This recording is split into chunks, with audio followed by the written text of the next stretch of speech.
YouTube est le deuxième moteur de recherche au monde après Google, et qui dit moteur de recherche dit référencement.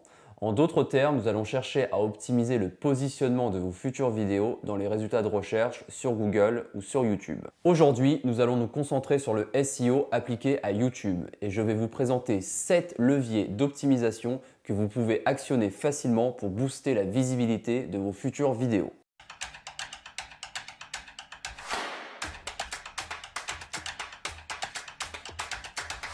Avant toute chose, n'hésitez pas à liker cette vidéo et à vous abonner à la chaîne YouTube, c'est la meilleure façon de nous encourager à continuer à produire des contenus vidéo. Tout commence donc par une requête qu'un internaute va saisir sur YouTube. Chaque requête est constituée de mots-clés que vous allez devoir identifier et qui sont rattachés bien sûr au sujet de votre vidéo. L'idée, c'est d'utiliser des mots-clés qui ont un volume de recherche important sans être trop soumis à la concurrence. Alors vous pouvez déjà commencer par aller sur Google tout simplement et faire une recherche. Par exemple, si on tape référencement naturel, vous voyez qu'en dessous, il y a pas mal de suggestions de Google. Ça peut vous servir en fait à identifier les mots-clés. Parce que par exemple, si on prend l'exemple référencement naturel, on va avoir référencement naturel SEO, référencement naturel définition, référencement naturel Google. Si on vous les a suggérés, c'est qu'il y a forcément un volume de recherche. Donc ça, c'est le premier point. Si on reste encore sur Google, vous vous êtes sans doute rendu compte que pas mal de requêtes donnaient lieu, enfin, il y avait des vidéos qu'on allait vous proposer directement, ou pas. Donc ça, c'est intéressant de les identifier. Par exemple, je ne sais pas, si vous êtes en recherche d'un prestataire audiovisuel, donc on va faire l'essai, prestataire audiovisuel. Là, si on scrolle les résultats, on se rend compte que non, il n'y a pas de vidéo. Donc prestataire audiovisuel, a priori, ce ne sont pas des mots-clés très intéressants. Par contre, si on fait production vidéo, là, rapidement, on va avoir des propositions de vidéos. Donc ça veut dire que ce sont des mots-clés, a priori, qui sont efficaces pour vos futures vidéos. Donc voilà pour une première technique. Il existe ensuite pas mal d'outils qui peuvent vous aider à analyser les mots-clés et à déterminer les plus efficaces en fonction de votre activité. Pour YouTube spécifiquement, pour ma part, j'utilise TubeBuddy, avec mon super accent anglais, qui est une extension de Google Chrome, tout à fait gratuit, et qui vous donne des données très intéressantes que vous ne retrouverez pas à la base sur YouTube. Par exemple, donc voici l'interface de TubeBuddy. Si on tape par exemple film institutionnel, les résultats sont assez moyens parce que certes on a un volume de recherche important, mais on a aussi beaucoup de compétition. Par contre, si on ajoute réalisation, film institutionnel, on se rend compte que le résultat est meilleur, 55%, parce qu'on a toujours un volume de recherche important, mais moins de compétition. Donc réalisation film institutionnel semble intéressant. Donc on peut prendre un autre exemple. Si on revient à la dernière vidéo qu'on a publiée il y a 15 jours, chaîne YouTube entreprise. Là, on voit que le résultat est excellent, 87%. Et on peut même encore aller plus loin si on ajoute création, chaîne YouTube entreprise, et les gens sont quand même susceptibles de se questionner sur la création d'une chaîne YouTube entreprise et donc de faire une recherche sur YouTube.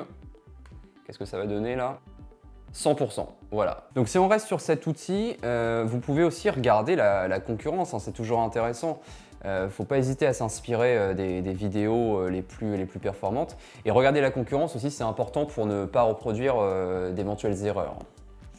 Donc typiquement, là on est sur une vidéo, vous voyez les secrets du marketing vidéo. TubeBuddy vous donne pas mal d'indications, de statistiques directement à droite de la vidéo. Des bonnes pratiques pour le référencement vidéo qui sont respectées ou pas par cette vidéo. Les différents mots-clés qui ont été renseignés. Et donc là, typiquement, on voit que sur cette vidéo-là, le mot-clé vidéo marketing leur a permis d'apparaître sur pas mal de résultats de recherche. Donc c'est intéressant, ainsi que les mots-clés marketing vidéo, stratège marketing etc.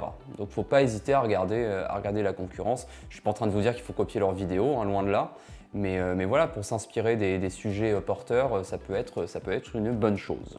Vous serez aussi attentif à bien prononcer les mots-clés dans votre vidéo.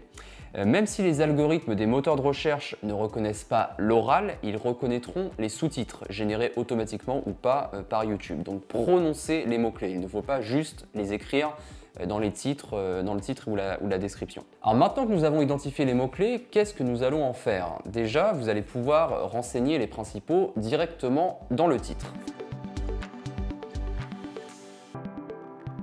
Votre titre, il doit être accrocheur et bien sûr fidèle à la vidéo. Plutôt bref, je vous conseille de ne pas dépasser les 70 caractères. L'importance du titre va au-delà du référencement naturel puisqu'il influe également sur le taux de clic, à savoir la part d'internautes tombant sur votre vidéo, dans les résultats de recherche toujours, et qui vont cliquer sur son lien de visionnage. Et nous savons que le taux de clic est l'un des indicateurs les plus importants sur YouTube. Donc là, typiquement, nous allons mettre donc, la création d'une chaîne YouTube pour son entreprise.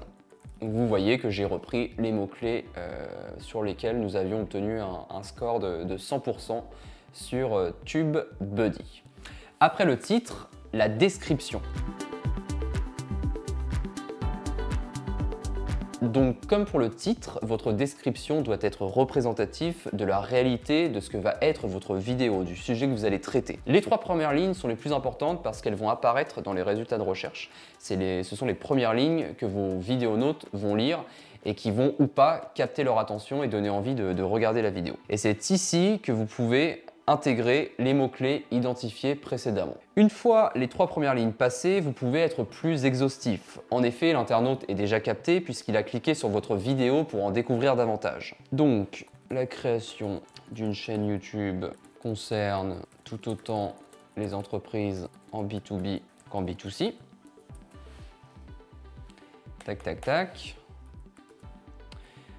Donc un peu plus bas, n'oublions pas de mettre au moins un lien vers votre site internet ou vers une page de vente.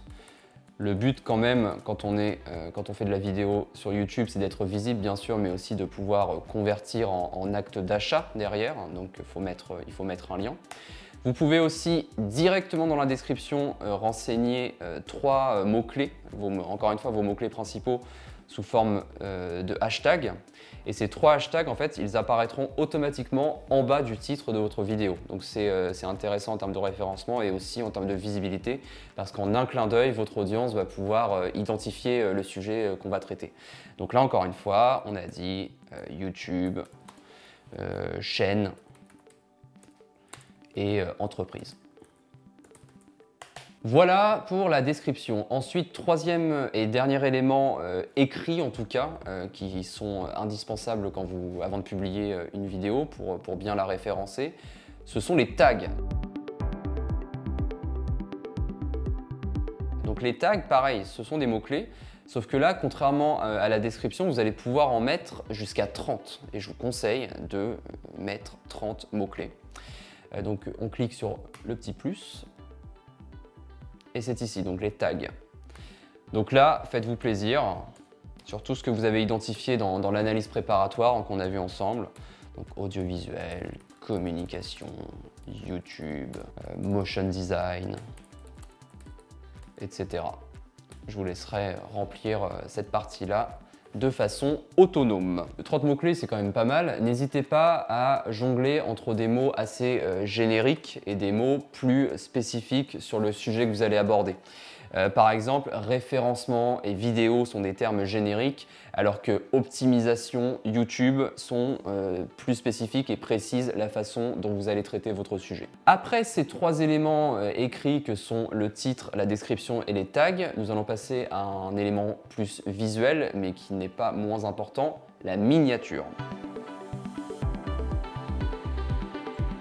La miniature, elle est presque aussi importante que le titre. Il faut encore une fois qu'elle soit fidèle à votre future vidéo, je sais, je me répète, et qu'elle soit attractive. Elle doit donner envie de cliquer dessus, ça nous renvoie au taux de clic dont je vous ai parlé précédemment.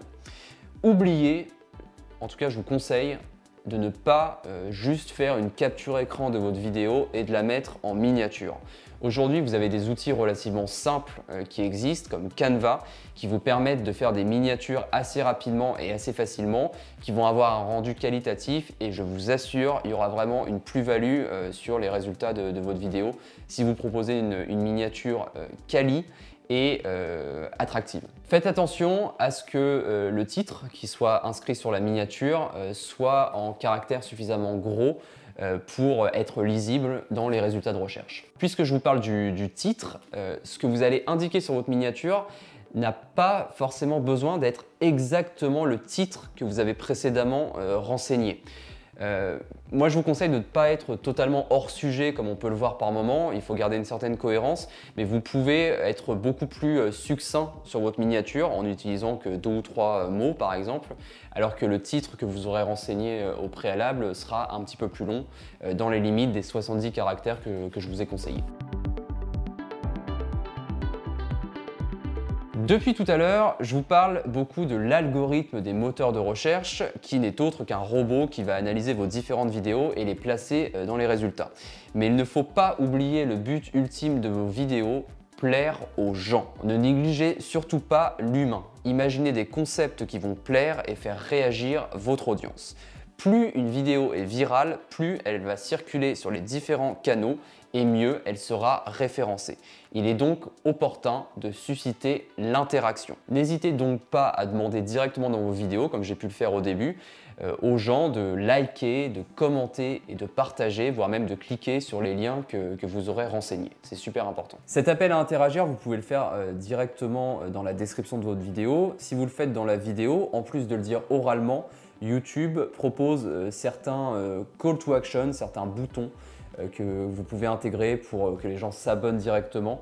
Il y a aussi des fiches où vous pouvez renvoyer vers d'autres vidéos que vous avez réalisées précédemment. Donc ça, c'est intéressant en termes d'interactivité. Enfin, n'oubliez pas que la durée de visionnage est un item primordial sur YouTube, comme le taux de clic. Cette durée, vous allez la maximiser en ayant identifié au préalable un sujet qui intéresse votre audience, mais aussi en proposant un contenu de qualité, ce qui nous renvoie à la 7e et dernière astuce, la qualité. Nous aurions pu débuter l'article par ce levier. En effet, votre référencement naturel dépend de la qualité de votre vidéo, car les internautes y sont sensibles, ainsi qu'à la créativité. Certes, la vidéo s'est démocratisée depuis plusieurs années et c'est tant mieux, tout le monde peut faire de la vidéo. Mais l'œil humain sera toujours davantage attiré par des contenus de qualité que par des contenus médiocres. Cela concerne le fond, donc le sujet traité doit intéresser votre audience et être traité de façon pointue. Une vidéo YouTube, cela s'anticipe, cela s'écrit. Mais cela concerne aussi la forme. Même sans faire appel à un professionnel, il y a quelques paramètres techniques à ne pas omettre. C'est ainsi que votre audience restera le plus longtemps possible à regarder votre vidéo.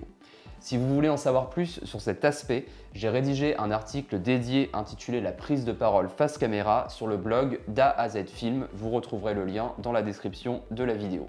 Dans cet article, vous retrouverez les 7 points clés auxquels penser pour aboutir à une vidéo de qualité. Je suis sûr qu'on y reviendra vite dans une future vidéo. J'espère que vous avez apprécié cette nouvelle vidéo. Si c'est le cas, comme d'habitude, vous pouvez cliquer sur j'aime et même vous abonner à notre chaîne YouTube. Si vous voulez en savoir plus sur la réalisation d'une vidéo de communication et sur l'élaboration d'une stratégie audiovisuelle, nous vous avons concocté une vidéo de près d'1 heure qui est totalement gratuite. Vous avez juste à cliquer sur le lien disponible dans la description. Merci à tous et à bientôt pour de nouvelles aventures audiovisuelles.